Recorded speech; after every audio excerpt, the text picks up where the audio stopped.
Pensionētais skolotājs Leons nesen saņemto apkurses rēķinu par šā gada janvāru rāda ar prieku. Salīdzinot ar 2010. gada 1. mēnesi, neraugoties uz dabasgāzes sadārdzināšanos, apmaksas summa sarukusi par 34 latiem. Tas bijis iespējams, jo iedzīvotāji tomēr spējuši vienoties par siltināšanas nepieciešamību. 60% no ēkas renovācijas izmaksām ir Eiropas finansējums, bet pārējais ir apsaimniekotāja kredīts, kas iedzīvotājiem jāatdod 10 gadu laikā. Ja janvārī es maksāju mazāk par 34 latiem, tas varu 8 latus nomaksāt kredītu un vēl man paliek pāri nauda citiem maksājumiem. Jūs jau esiet ieguvēji? Noteikti. Arī kādi citi dzīvokļu iemītnieki ir apmierināti, ka piekrituši renovācijai.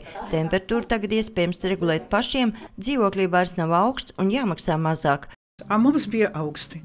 Šogad mums ļoti priecīga. Es ļoti personīgi mūsu ģimene priecīga.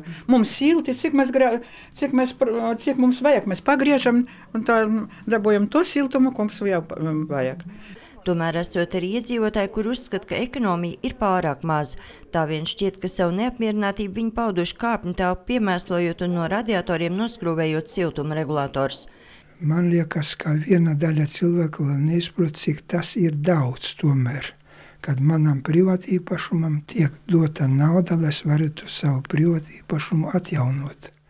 Salīdzinot ar 3 citām identiskām mājām, kuras nav ietērptas krāšņos metālīšos, iegūms no renovācijas ir acīm redzams. Salīdzinot konkrēti 4 līdzīgas mājas, kas mums vienādas, ir tā Draudzības Krastmala 3, kur ir tikusi renovēta, un vēl 3. Tad šai mājai par šiem 3 mēnešiem vidējais apkuras rēķins, tieši tā apkuras mainīgā maksa, ir mazāk par 45%. Bez šīs pilnībā siltinātās ēkas aizkrauklē ir vēl tikai viena daļai renovēta 5-stāvu māja, tomēr ledus esot sakustējies. Jau šogad renovācija tikšot uzsākta vēl vienai 9-stāvu mājai un par siltināšanu vienojušies vēl dažu mazāku ēku iedzīvotāji.